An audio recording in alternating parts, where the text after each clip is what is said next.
नमस्कार, न्यूज 24 के खास कार्यक्रम आमने सामने में आपका स्वागत है। महाराष्ट्र का इलेक्शन जो है वो अपने चरम पे है और कुछ सर्वेज ये बता रहे हैं कि बीजेपी अपने आप में सत्ता में आ रही है। तो इसमें सबसे गर्मागर्म सवाल है कि महाराष्ट्र के मुख्यमंत्री का चेहरा कौन। महाराष्ट्र में बीजेपी के वर्कर्स जो हैं वो नारे लगा रहे हैं, राष्ट्र में नरेंद्र और महाराष्ट्र में देवेंद्र। क्या बात है, महाराष्ट्र में बीजेपी का और कोई चेहरा नहीं है क्या? आपके पास मोदी के अलावा भुनाने के लिए कुछ नहीं रहा ना, यही बात कह सकते हैं। देखिए, क्यों नहीं भुनाएंगे? क्या देवेंद्र फडणवीस महाराष्ट्र में मुख्यमंत्री का चेहरा है? क्या हुआ, हाईकमान ने आपकी बात नहीं मानी?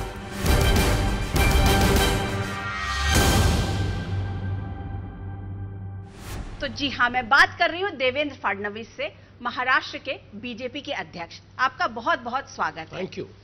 ये बताइए कि मोदी जी ताबड़तोड़ रैलियां कर रहे हैं और उन रैलियों में ये कह रहे हैं कि अगर गोपीनाथ मुंडे होते तो मुझे यहां आने की जरूरत नहीं होती। क्या बात है, महाराष्ट्र में बीजेपी का और कोई चेहरा नहीं है क्या? देखिए, एक बात उन्होंने सही कही है। गोपीनाथ मुंडे जी ये 40 साल की राजनीति में महाराष्ट्र का एक उभरा हुआ चेहरा थे। केवल भारतीय जनता पार्टी नहीं, तो महाराष्ट्र के राजनीतिक पटल पर गोपीनाथ मुंडे जी की अपनी एक पैठ थी और अचानक उनके जाने से एक वैक्यूम तो क्रिएट हुआ है जो शायद कोई नया आदमी इमीडिएटली उस वैक्यूम को पूरा नहीं कर सकता। हाँ, ये बात अलग है कि एक यंग टीम हमने तैयार की है, 4-5 लोग हम चला रहे हैं, लोगों तक पहुंच रहे हैं, लोगों का रिस्पॉन्स भी अच्छा मिल रहा है। लेकिन आज सबसे महत्वपूर्ण बात यह है कि महाराष्ट्र मोदी जी से कनेक्ट हो रहा है।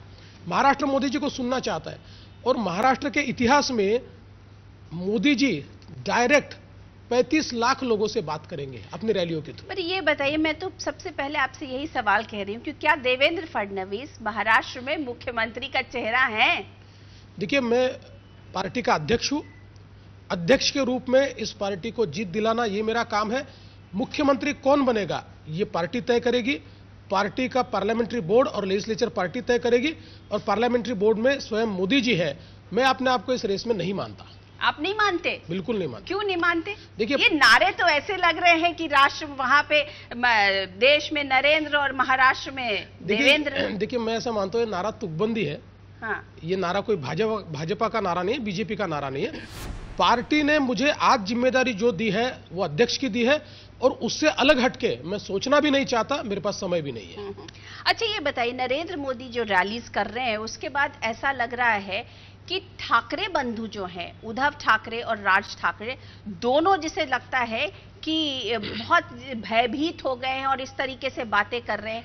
तो क्यों, ऐसा क्यों हो गया? क्या हो गया आप लोगों के बीच में? देखिए, जो हुआ वो तो सबके सामने है। जिस प्रकार से एक एडमेंट भूमिका, फ्लेक्सिबिलिटी नहीं रखना और हमारी छोटी पार्टियों को एक प्रकार से धोखा देने की बात जब चली तो उस समय हमने तय किया कि हमको तो बातों में एंगेज रख के शिवसेना अपनी अलग तैयारी कर रही है, लेकिन अब हम उससे आगे बढ़ चुके हैं। अब ये क्यों टूटा वगैरह ये अब नहीं, मैं आपसे इसलिए ये सवाल पूछ रही हूँ क्योंकि आप लास्ट तक ट्राई कर रहे थे कि किसी तरीके से ये युति बची रहे, बरकरार रहे। तो क्या हुआ, हाईकमान ने आपकी बात नहीं मानी? नहीं, देखिए, हाईकमान ने तो सारे अधिकार हमको दिए थे और हाईकमान ने कहा था कि स्टेट यूनिट जो चाहे वो करे, हम आपके पीछे है। और अगर दूसरे तरीके से देखें तो मोदी जी की तो हमेशा ये इच्छा थी कि अलायंस पार्टनर्स को हमने साथ में रखना चाहिए। और देखिए, शिवसेना से हमारा अलायंस ये कोई पॉलिटिकल नहीं था, वो तो हमारा एक रिश्ता जुड़ा हुआ था और इसे जब वो रिश्ता टूटा दुख बहुत हुआ। हमारे जिस प्रकार के रिश्ते थे वो रिश्ते ऐसे एक दिन में नहीं टूट सकते, लेकिन टूट गए। टूटने के बाद हमने तय किया कि अब जो चुनौती है उस चुनौती में हमको अपॉर्चुनिटी दिख रही है और हमने कहा अब हम रोएंगे नहीं, हम आगे बढ़ेंगे। ठीक है, टूट गया है, बहुत दुख है, लेकिन हम दुख मनाते नहीं बैठे, हम आगे बढ़ गए। तो जो फैसला लिया वो भारतीय जनता पार्टी के महाराष्ट्र यूनिट ने लिया, लेकिन आखिरी दम तक हमने प्रयास किया, भरसक प्रयास किया कि हम अलायंस में ही काम करें। क्या लगता है आपको कि शिवसेना या ठाकरे बंधु मोदी जी की रैली से डर गए हैं? क्या हो रहा है? देखिए, मैं डर गए हैं ये तो नहीं कहूंगा, लेकिन जिस प्रकार से वो लगातार बयानबाजी कर रहे हैं, होता यह है कि मोदी जी की सभाओं में इतनी भीड़ उमड़ती है और फिर किसी भी नेता का जब कंपैरिजन होता है तो मोदी जी बहुत आगे दिखाई पड़ते हैं। तो एक प्रकार से अगर आपकी लैंग्वेज में हम कहें तो सारा फुटेज और टीआरपी तो मोदी जी को मिलता है, और जिनको इतने सालों से फुटेज और टीआरपी की आदत है उनको नहीं मिल पा रहा है, तो स्वाभाविक है कि उनके पेट में थोड़ा दर्द तो होगा। लेकिन पेट का दर्द तो चलिए पेट तक है तो कोई आदमी डाइजीन खा के ठीक कर ले,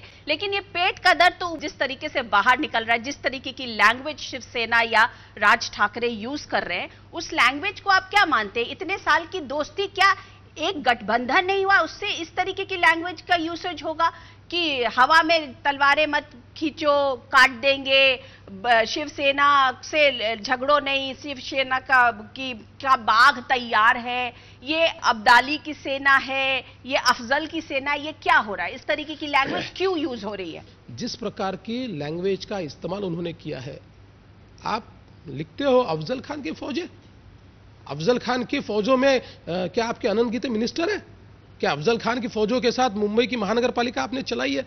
देखिए, हर बात की एक सीमा होती है, हम नहीं करेंगे टीका टिप्पणी, लेकिन यह बहुत दुर्दैवी है क्योंकि हमने तो यह तय किया भी एक दिन में कोई दुश्मन तो नहीं होता, 25 साल जिसके साथ रहे, और हमने तो भारतीय जनता पार्टी ने तय किया है, हमारे राजनीतिक विरोधी शिवसेना नहीं, हमारे राजनीतिक विरोधी तो कांग्रेस और एनसीपी है, लड़ाई तो उनसे है।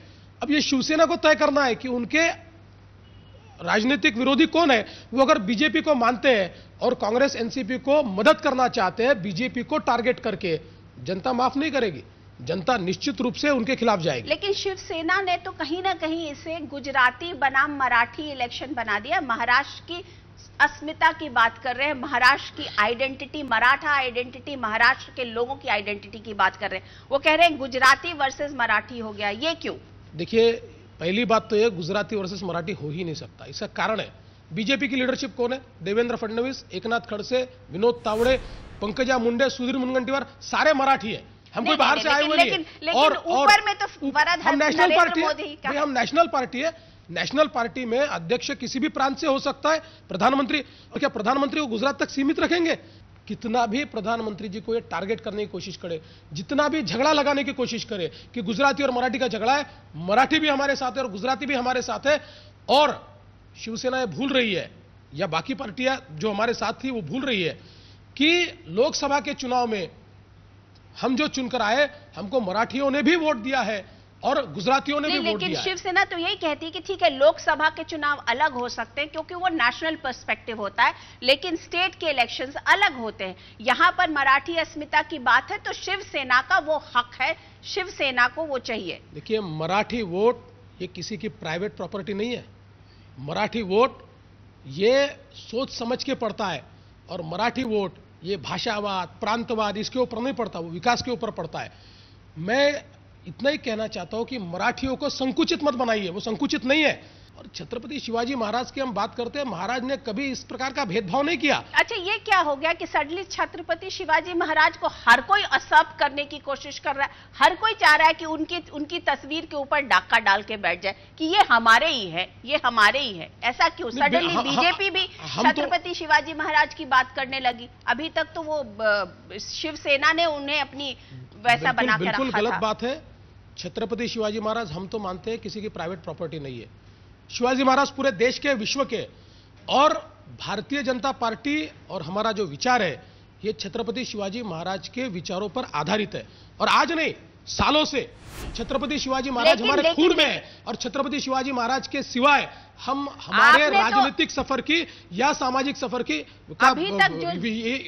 उसकी कल्पना ही नहीं कर सकते। देवेंद्र जी, अभी तक जो परसेप्शन रहा है कि छत्रपति शिवाजी महाराज को हमेशा शिवसेना आगे लेके चलती रही है। उनकी सबसे बड़ी शिवसेना की प्रॉब्लम ये है कि आप उनके जो आइकॉन है उसके ऊपर डाका डाल रहे हैं।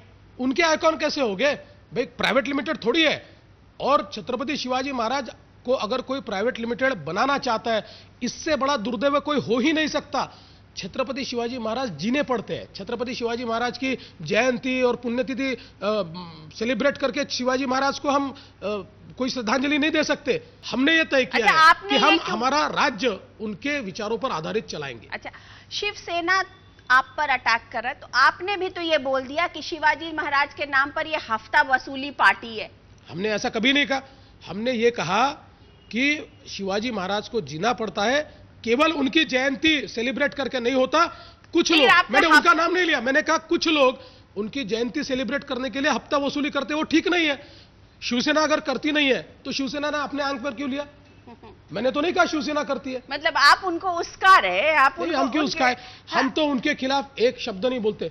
अच्छा, सडनली ये लग रहा है कि जैसे ठाकरे बंधु साथ में आ रहे हैं, ये क्या आपको लगता है ऐसा कुछ होगा क्या कि उद्धव ठाकरे और राज ठाकरे एक साथ आएंगे? क्योंकि राज ठाकरे की भी लैंग्वेज आजकल मोदी जी के लिए जो चल रही है, वो राज ठाकरे की लैंग्वेज पहले लोकसभा के इलेक्शन तक क्या थी मोदी जी के लिए, और सडनली क्या हो गई है? देखिए, हमारी शुभकामनाएं, दो भाई अगर साथ में आते हैं तो बहुत अच्छी बात है, वो जरूर साथ में आए, उनका परिवार एक हो जाए, इससे बढ़िया चीज और कोई हो नहीं सकती। लेकिन परसों राज ठाकरे जी ने एक टीवी के इंटरव्यू में स्पष्ट कर दिया कि जैसे हमारा अलायंस टूटा, उनको उद्धव जी ने फोन किया था और उद्धव जी ने उनको कहा था हम साथ में आएंगे, लेकिन 2 दिन तक उन्होंने कहा कि उद्धव जी ने वापस मुझसे कांटेक्ट नहीं किया, एक प्रकार से मुझे अटका के रखा और इसलिए मुझे बी फॉर्म देने पड़े। अच्छा, ये बताइए कि आप लोगों के लिए सर्वे कह रहा है, आप भी कह रहे हैं, डंके की चोट पे कह रहे हैं कि हम अपने आप में सरकार बनाएंगे, तो क्या आपको लगता है कि ये 25 साल तक बीजेपी महाराष्ट्र में शासन नहीं कर सकी, ये शिवसेना ही रोड़ा था क्या? नहीं, मैं ऐसा नहीं मानता। देखिए, हमारा जो अलायंस हुआ उससे दोनों को फायदा हुआ है, लेकिन हर चीज की एक अपनी सीमा होती है। और हमारी ताकत क्या है ये तो अलायंस टूटने के बाद हमको पता चला, तब तक हमको पता भी नहीं था। और हम अलायंस टूटने के बाद उस तैयारी में भी नहीं थे, हमने 2 दिन में तैयारियां की है। लेकिन आज ध्यान में आता है कि कितनी ताकत भारतीय जनता पार्टी की, और उससे भी ज्यादा ध्यान में आता है कि मोदी जी को महाराष्ट्र में कितनी एक्सेप्टेबिलिटी है। आज महाराष्ट्र मोदी जी के साथ जाना चाहता है, वो जानता है कि महाराष्ट्र में अगर हम मोदी जी की सरकार के साथ चलने वाली सरकार लाएंगे तो महाराष्ट्र आगे जाएगा, और ये महाराष्ट्र में हमेशा रहा भी है। तो मुझे लगता है कि हमारी ताकत अभी हमको बड़े पैमाने पर ध्यान में आ रही है, और मोदी जी का पेनिट्रेशन कितना है, मोदी जी की सुनामी कैसी है, ये हम एक्सपीरियंस कर रहे हैं। हाँ, तो मतलब आपके पास मोदी के अलावा भुनाने के लिए कुछ नहीं रहा ना? क्यों नहीं भुनाएंगे? मोदी जी कौन है?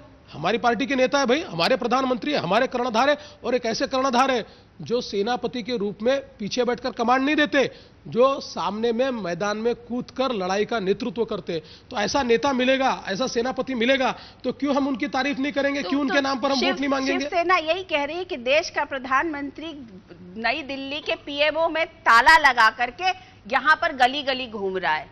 देखिए, उनके पेट में दर्द यही है कि जितनी भीड़ मोदी जी की सभाओं में उमड़ रही है, उनकी सभाओं में लोग नहीं आते। ये तो डर है, एक प्रकार से जो डर है वो डर ये कहलवा रहा है।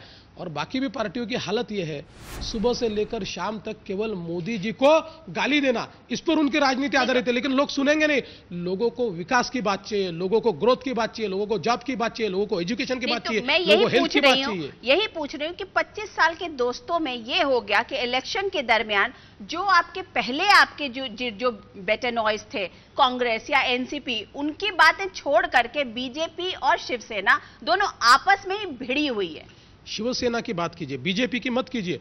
हमारी सभा में शिवसेना के बारे में उच्चारण भी नहीं आता, न हम उनको गाली देते, न उनकी तारीफ करते, न उनका, हमने तो उनको पूरे तरीके से अनुल्लेखित कर दिया है। हम उल्लेख ही नहीं करते शिवसेना का, हम तो सीधा हमला बोलते हैं कांग्रेस और एनसीपी से, क्योंकि हम जानते हैं कि महाराष्ट्र को हमको कांग्रेस और एनसीपी से मुक्त करना है। अब वो तय करे, वो अगर हमको पहला शत्रु मानते हैं और कांग्रेस एनसीपी को अपना दोस्त मानते हैं, तो उसका खामियाजा उनको भुगतना पड़ेगा। हम तो नहीं मानते, हमने तो उनको शत्रु नहीं कहा, हम तो उनकी बात ही नहीं करते। ये बताइए कि शिवसेना से बीजेपी की युति टूटी, उसके आधे घंटे के बाद एनसीपी और कांग्रेस की टूट गई। अब शिवसेना वाले यही कह रहे कि बीजेपी और एनसीपी की डील हुई है क्या? देखिए, प्रधानमंत्री जी ने स्पष्ट शब्दों में कहा, यह राष्ट्रवादी कांग्रेस पार्टी नहीं है, यह भ्रष्टवादी कांग्रेस पार्टी है। और मैं पूछना चाहता हूं, किस नेता ने बारामती में जाकर इससे पहले सभा की है? बोल दे, अलग अलग पार्टियों के नेता बोल दे, क्यों नहीं की भाई? उनके तो खिलाफ इतने सालों से हम लड़ रहे, पर क्यों हिम्मत नहीं हुई आपकी बारामती में जाकर रैली करने की? क्यों आपने बारामती में जाकर एक भी भाषण नहीं किया? मोदी जी गए, वहां पर बात की उन्होंने। मोदी जी सीधा वार करते हैं, और ये हम पीछे की राजनीति नहीं करते, पीछे से हाथ नहीं मिलाते। हम लोग जो राजनीति करते हैं वो सीधी सामने से राजनीति करते हैं। राष्ट्रवादी के साथ हमारा अलायंस कभी नहीं होगा। लेकिन मैं उल्टा पूछना चाहता हूं, अब राष्ट्रवादी की जबान कुछ लोग बोलने लग गए, कुछ पार्टियों की बयानबाजी तो और राष्ट्रवादी की बयानबाजी बयानबाजी कर रहा है। दुनिया बोलिए देख रही है तो भाई, सही बोलने की आवश्यकता नहीं है। शिवसेना कह रही अरे है, देखिए राष्ट्रवादी की बात कर रही है। महाराष्ट्र की जनता देख रही है, बोलने की आवश्यकता थोड़ी है। अच्छा ये बताइए कि अगर ये माहौल होता है कि बीजेपी को अपने आप में सत्ता नहीं मिलती है, तो बीजेपी किसके साथ जाएगी? क्यों नहीं मिलेगी भाई? नहीं, 100% मिलेगी। नहीं, हम तो ये विचार ही नहीं करना चाहते कि किसके साथ नहीं जाएंगे। नहीं, बीजेपी को पूरी सत्ता मिलेगी, बीजेपी को डिसाइसिव मैंडेट मिलेगा, और इफ्स एंड बट्स पर राजनीति नहीं होती। हमने उसका विचार भी नहीं किया। मतलब ये मान लिया जाए कि आपने शिवसेना को और एमएनएस को बगल में रख दिया है कि अब इनके साथ कभी कोई वास्ता कोई नहीं पड़ेगा। जरूरत ही नहीं है ना। नहीं, जरूरत नहीं है। अगर कभी वास्ता पड़ा, अगर मगर पे हम बात ही नहीं करते, हम कॉन्फिडेंट है। अगर मगर की क्या बात है भाई? कॉन्फिडेंस की बात नहीं होनी चाहिए ना, क्योंकि राजनीति में सिर्फ कॉन्फिडेंस नहीं होता है, बहुत चीजें तथ्य पर आधारित होती है। तथ्य पर आधारित ही कॉन्फिडेंस है। हम जनता में जा रहे हैं, जनता के नब्ज को जानते हैं। पर अगर जनता ने आपको 10 सीट से कम दिया तो क्या करेंगे? जनता ऐसा करेगी नहीं। इसे हम ओवर कॉन्फिडेंस कह सकते हैं। आप कह दीजिए ओवर कॉन्फिडेंस, मैं नहीं मानता हूं। ये कॉन्फिडेंस है हमारा, जनता हमारे साथ है। लेकिन अगर कभी ऐसी स्थिति बनेगी तो क्या ये दो युति जो पिछले 25 साल से साथ में थे, वो क्या कभी साथ में आ सकते हैं? आपके विचार एक हैं, आपकी भाषा एक है, आपकी संस्कृति एक है, तो फिर साथ क्यों नहीं आ सकते? 25 साल तक आप लोग साथ रहे। इसकी आवश्यकता ही नहीं है ना। हमको जब पूरा बहुमत जनता देने वाली है तो ये विचार क्यों करें? और पूरा बहुमत मिलने के बाद हम लोग बाकी क्या करना है, आगे कैसे जाना है, किसको साथ में रखना है या नहीं रखना है, उसका विचार बाद में कर सकते हैं। आज हमको आवश्यकता नहीं है। हम अपने बलबूते पर सरकार में आ रहे हैं और इसलिए इसका विचार नहीं कर रहे। शिवसेना यही कह रही है कि उनका एरोगेंस सडनली, चूंकि वो सेंटर में आ गए हैं, तो बीजेपी वालों का एरोगेंस जो है वो इतना चढ़ के बोल रहा है कि वो दूसरे के वजूद को ही नहीं समझ रहे। देखिए, बीजेपी के वजूद को उन्होंने नकारा, इसलिए ये परिस्थिति आई। और एरोगेंट कौन है ये महाराष्ट्र की जनता जानती है। किस प्रकार का एरोगेंस महाराष्ट्र की जनता ने देखा है। और इसलिए मैं ये कहता हूं, भारतीय जनता पार्टी के ऊपर आप कोई भी आरोप लगाइए, हमको विश्वास जनता पर है। हम जनता के भरोसे बोलते हैं, अपने भरोसे नहीं है। मोदी जी ने भी कहा कि दुनिया में डंका भारत का बोलता है मोदी जी के कारण नहीं, वो तो बोलता है 125 करोड़ भारतीयों के कारण।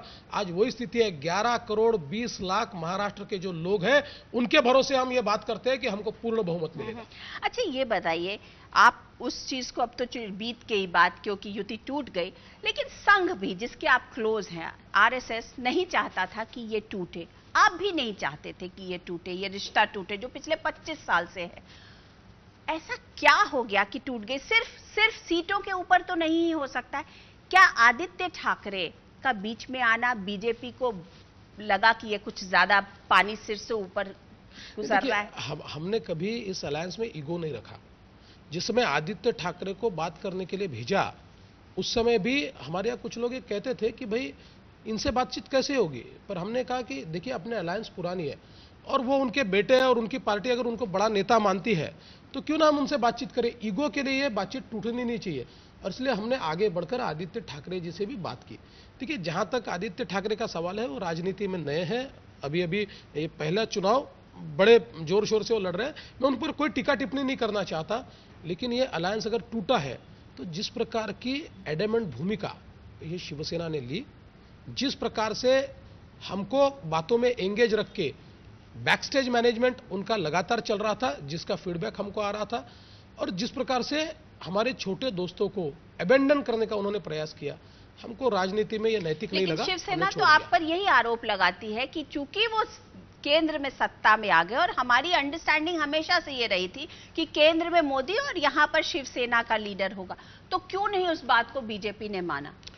उन्होंने अगर वैसी बात कही होती तो हम तैयार थे। भाई क्या था, हम तो 20 सीटें उनसे कम ले रहे थे, और अगर वो कहते कि बावजूद उसके हमारी सीटें कम भी आती है तब भी हमको मुख्यमंत्री दीजिए, हमारे केंद्रीय नेतृत्व विचार कर सकता था। उन्होंने कभी बात ही नहीं की। मान सकते थे कि शिवसेना का मुख्यमंत्री हो? भाई कोई भी फॉर्मूला तो बातचीत तो हो।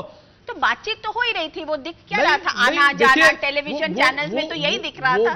वो इस बारे में बातचीत ही नहीं कर रहे थे। उनके मन में डर यह था कि बीजेपी 20 सीटें भी कम लड़ेगी तो अपने से ज्यादा सीटें आएगी, लेकिन उनकी इनसिक्योरिटी ये कहने के लिए तैयार नहीं थी। वो कह देते तो शायद बातचीत आगे बढ़ जाती। लेकिन शिवसेना जिस प्रकार से छोटे पार्टनर्स को बाजू करने की कोशिश कर रही थी, एक 151 का आंकड़ा उन्होंने लाया, और उन्होंने कहा ये तो गीता, बाइबल और कुरान से भी ज्यादा महत्वपूर्ण है, इसमें से तो इस पर कॉम्प्रोमाइज ही नहीं हो सकता। तो जब कंप्लीट फ्लेक्सिबिलिटी समाप्त हो जाती है और आप ये कहते हो कि आप सारी पार्टियां, भाई हमने तो ये गेम के रूल सेट कर दिए, इस रूल्स में खेलना है तो खेलिए, नहीं तो निकल जाइए, ऐसा जब कहा जाता है तो आखिर में फिर हमारी पार्टी भी एक बड़ी पार्टी है, उसका भी अपना स्वाभिमान है, उसके आधार पर बातचीत होगी। तो जब शिवसेना से टूट गया तो फिर आप लोगों ने राज ठाकरे के साथ क्यों नहीं अलायंस किया? क्योंकि राज ठाकरे का और मोदी जी का तो बड़ा अच्छा रिश्ता रहा है, बड़े भाई छोटे भाई का रिश्ता रहा है। हम क्या पॉलिटिकल अपॉर्चुनिस्ट है? इस प्रकार की बात हम नहीं करते। देखिए, हमने राजनीति में नैतिकता रखी है और भाई उन दोनों में खटास हो, उन दोनों में दुश्मनी हो तो इसलिए उनको हम दोस्त बनाए, ये बिल्कुल गलत बात है। अच्छा, given a choice Uddhav Thackeray और राज ठाकरे, बीजेपी किसके साथ जाना पसंद करेगी? दोनों के साथ जाने की आवश्यकता नहीं है। आवश्यकता की बात नहीं है, हम तो जब आवश्यकता नहीं है डिजायर की बात कर रहे हैं। डिजायर जब जाने की आवश्यकता, स्केल ऑफ 1 to 2 आपके हिसाब से 1 to 10 में कौन सा व्यक्ति आपके ज्यादा करीब है? बिल्कुल, आपका जो सवाल है वो सवाल ही गलत है। जब क्यों गलत है? हमको जाने की आवश्यकता नहीं है। बीजेपी जैसी बड़ी पार्टी से पूछेंगे ना। आप इस प्रकार का सवाल हमको पूछ रहे हैं कि क्या आपने चोरी करना छोड़ दिया? हाँ और ना में जवाब दीजिए। तो हाँ भी कहे तो चोर और ना भी कहे तो चोर। देखिए, हमको जाना ही नहीं है, जिस रास्ते जाना नहीं है उस रास्ते का विवरण हम क्यों बताएं? तो इसका मतलब आपने ये मान लिया है कि राज ठाकरे से आपका कोई रिश्ता आगे नहीं होगा? हमारे को आवश्यकता ही नहीं पड़ेगी, आवश्यकता ही नहीं पड़ेगी। और पड़ गई तो नहीं पड़ेगी? क्यों अगर पड़ेगी? पड़ गई तो वापस नहीं पड़ेगी। अब वापस से देवेंद्र फडणवीस से मैं बात करूंगी। जरूर करिए, आवश्यकता पड़ेगी तो आप बात करिए, मैं आपको कॉन्फिडेंस के साथ कहता हूं। देखिए, मेरा कॉन्फिडेंस नहीं है, जनता में जा रहे हैं, जनता का फील हमको आ रहा है। लेकिन मान लीजिए अगर आप लोग अपनी सत्ता में नहीं आए तो बीजेपी क्या करेगी? अगर आपको गवर्नर बोलेंगे as the single largest party कि आप आइए और अपना दावा पेश कीजिए, तो आप क्या करेंगे? हमको पूर्ण बहुमत मिलेगा, हमको ये सोचने की आवश्यकता नहीं है, हम पूर्ण बहुमत के साथ महाराष्ट्र में सरकार बनाएंगे। इतने कॉन्फिडेंट देवेंद्र फडणवीस? बिल्कुल, ये कॉन्फिडेंस मेरा नहीं है, ये जनता का कॉन्फिडेंस है। जनता के भरोसे देवेंद्र फडणवीस क्या है साहब, वो तो तिनका भी नहीं है। जनता जिस प्रकार से हमको समर्थन दे रही है उसके आधार पर मैं ये कहना चाहता हूं कि निश्चित रूप से जनता डिसाइसिव मैंडेट दे रही है और हम चुनकर आएंगे और पूर्ण बहुमत से चुनकर आएंगे। अच्छा, मुख्यमंत्री का चेहरा देवेंद्र फडणवीस, हाँ या ना? मुख्यमंत्री कौन होगा ये भारतीय जनता पार्टी का पार्लियामेंट्री बोर्ड तय करेगा, जिसमें मोदी जी मेंबर है। और मुझे विश्वास है कि जनता का जो मत है, लेजिस्लेचर पार्टी का जो मत है, वो दोनों चीजों को सामने रखते हुए उचित समय पर वो निर्णय करेंगे। धन्यवाद देवेंद्र फडणवीस, थैंक यू आमने सामने में बात करने के लिए। Thank you. तो ये थे आमने सामने में देवेंद्र फडणवीस। मैं अनुराधा प्रसाद किसी और पर्सनालिटी के साथ आपसे फिर मिलती हूं, तब तक के लिए नमस्कार।